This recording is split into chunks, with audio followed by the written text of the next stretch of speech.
नागपंचमी की पौराणिक कथा। प्राचीन काल में एक सेठ के 7 पुत्र थे। सातों के विवाह हो चुके थे। सबसे छोटे पुत्र की पत्नी श्रेष्ठ चरित्र की, विदुषी और सुशील थी, परंतु उसके भाई नहीं था। एक दिन बड़ी बहू ने घर लीपने को पीली मिट्टी लाने के लिए सभी बहुओं को साथ जाने को कहा, तो सभी डलिया और खुरपी लेकर मिट्टी खोदने लगी। तभी वहां एक सर्प निकला, जिसे बड़ी बहू खुरपी से मारने लगी। यह देखकर छोटी बहू ने उसे रोकते हुए कहा, मत मारो इसे, यह बेचारा निरपराध है। यह सुनकर बड़ी बहू ने उसे नहीं मारा। तब सर्प एक ओर जा बैठा। तब छोटी बहू ने उससे कहा, हम अभी लौट कर आती हैं, तुम यहाँ से जाना मत। यह कहकर वह सबके साथ मिट्टी लेकर घर चली गई और वहाँ कामकाज में फंसकर सर्प से किया वादा भूल गई। उसे दूसरे दिन वह बात याद आई तो सबको साथ लेकर वहां पहुंची और सर्प को उस स्थान पर बैठा देखकर बोली, सर्प भैया नमस्कार। सर्प ने कहा, तू भैया कह चुकी है, इसीलिए तुझे छोड़ देता हूँ, नहीं तो झूठी बात कहने के कारण तुझे अभी डस लेता। वह बोली, भैया मुझसे भूल हो गई, उसकी क्षमा मांगती हूँ। तब सर्प बोला, अच्छा तू आज से मेरी बहन हुई और मैं तेरा भाई हुआ, तुझे जो मांगना हो मांग ले। वह बोली, मेरा कोई भैया नहीं है, अच्छा हुआ जो तू मेरा भाई बन गया। कुछ दिन व्यतीत होने पर वह सर्प मनुष्य का रूप रखकर उसके घर आया और बोला कि मेरी बहन को भेज दो। सबने कहा कि इसके तो कोई भाई नहीं था, तो वह बोला, मैं दूर के रिश्ते में इसका भाई हूँ, बचपन में ही बाहर चला गया था। इसके विश्वास दिलाने पर घर के लोगों ने छोटी को उसके साथ भेज दिया। उसने मार्ग में बताया कि मैं वही सर्प हूँ, इसीलिए तू डरना नहीं और जहाँ चलने में कठिनाई हो वहाँ मेरी पूंछ पकड़ लेना। उसने कहे अनुसार ही किया और इस प्रकार वह उसके घर पहुँच गई। वहाँ के धन ऐश्वर्य को देखकर वह चकित हो गई। एक दिन सर्प की माता ने उससे कहा, मैं एक काम से बाहर जा रही हूँ, तू अपने भाई को ठंडा दूध पिला देना। उसे यह बात ध्यान न रही और उससे गर्म दूध पिला दिया, जिसके उसका मुंह बेतरह जल गया। यह देखकर सर्प की माता बहुत क्रोधित हुई, परंतु सर्प के समझाने पर चुप हो गई। तब सर्प ने कहा कि बहन को अब उसके घर भेज देना चाहिए।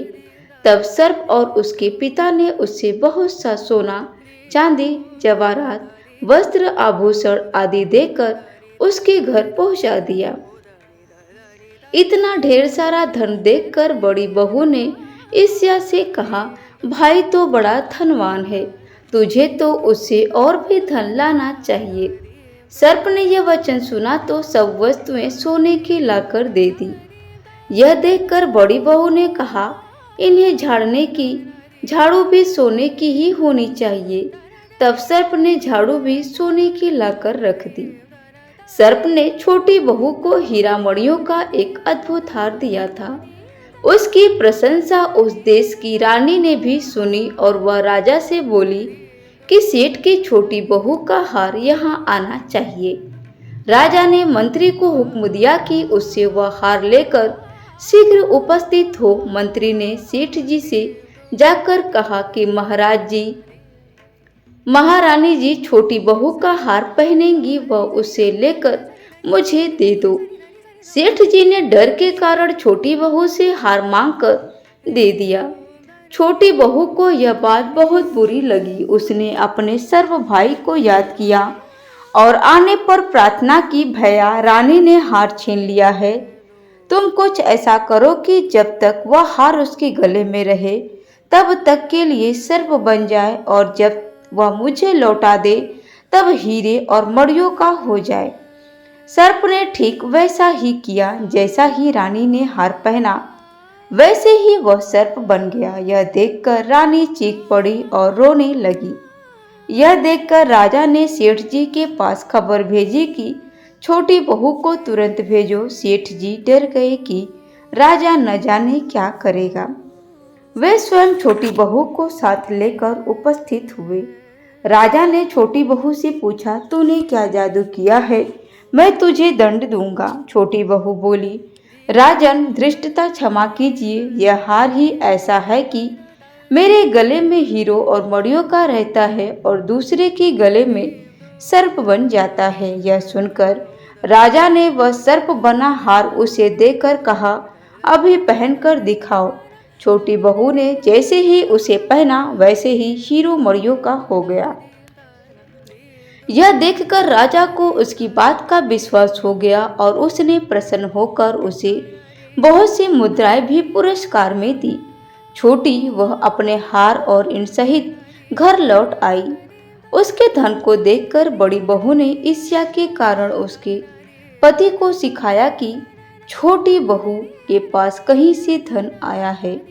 यह सुनकर उसके पति ने अपनी पत्नी को बुलाकर कहा, ठीक ठीक बता कि यह धन तुझे कौन देता है। तब वह सर्प को याद करने लगी। तब उसी समय सर्प प्रकट होकर कहा, यदि मेरी बहन धर्म के आचरण पर संदेह प्रकट करेगा तो मैं उसे खा लूंगा।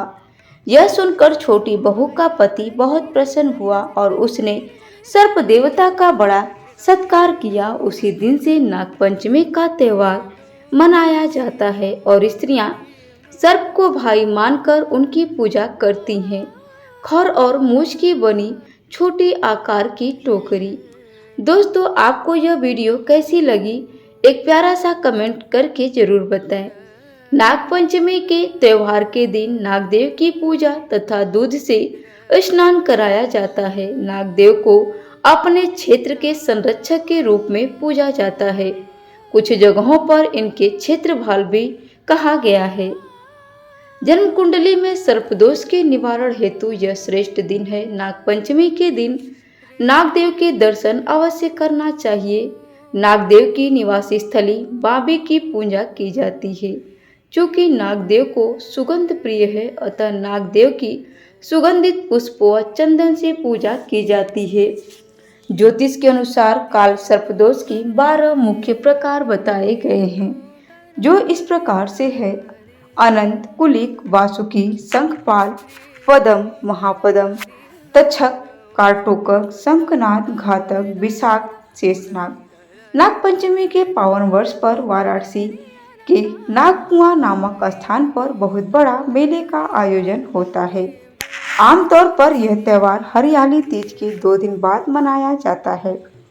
नागपंचमी के ही दिन अनेकों गांव व कस्बों में कुश्ती दंगल का आयोजन भी होता है, जिसमें आसपास के पहलवान भाग लेते हैं।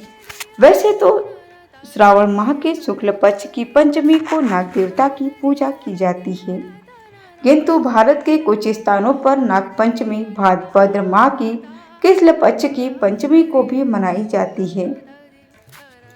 नागपंचमी के पीछे की कहानी: भगवान कृष्ण ने कालिया नाग को हराया और यह महसूस करने की बात कि कृष्ण कोई साधारण बालक नहीं थे। नाग और उनकी पत्नियों ने उनके जीवन की भीख मांगी। कृष्ण ने उनके प्राण तब बख्श दिए तब उन्होंने उनसे वादा किया कि वह अब गोकुल के निवासियों को परेशान नहीं करेगा। कालिया नाग पर कृष्ण की विजय के उपलक्ष्य में नागपंचमी मनाई जाती है। इस पर्व को लेकर यह भी मान्यता है कि नाग देवता को प्रसन्न करने से भगवान शिव भी आपसे प्रसन्न होते हैं और आपकी मनोकामना पूरी होती है। हर साल सावन माह का बड़ा त्योहार बड़े ही हर्ष उल्लास के साथ मनाया जाता है। नागपंचमी की पूजा विधि: नागपंचमी के दिन सूर्योदय से पहले उठकर स्नान आदि करें। इसके बाद भगवान शिव के साथ साथ नाग देवता की भी पूजा करें और पूजा का संकल्प लें। पूजा स्थल पर नाग देवता का चित्र लगाएं या मिट्टी से नाग देवता बनाएं और उसे एक चौकी पर लाल कपड़ा बिछाकर स्थापित करें। नाग देवता को हल्दी, रोली, चावल, कच्चा दूध और फूल चढ़ाकर पूजा करें। इसके बाद कच्चा दूध, घी और चीनी मिलाकर नाग देवता को अर्पित करें। नागपंचमी के दिन नाग देवता की मूर्ति पर तांबे के लोटे से दूध और जल चढ़ाएं। यदि संभव हो तो मंदिर में चांदी के नाग नागिन का जोड़ा रखें और उनकी पूजा करें। इससे नाग देवता और भगवान शिव दोनों प्रसन्न होते हैं। नागपंचमी पूजा का महत्व। कहा जाता है कि नागपंचमी के दिन नागों की पूजा करने से जीवन के कष्टों का नाश होता है, साथ ही मनोवांछित फल की प्राप्ति होती है। इसके अलावा अगर इस दिन किसी व्यक्ति को सांप दिख जाए तो बहुत ही शुभ माना जाता है। दोस्तों, वीडियो में अंत तक बने रहने के लिए आप लोगों का धन्यवाद। आपको हमारी यह वीडियो कैसी लगी हमें कमेंट में ज़रूर बताएं।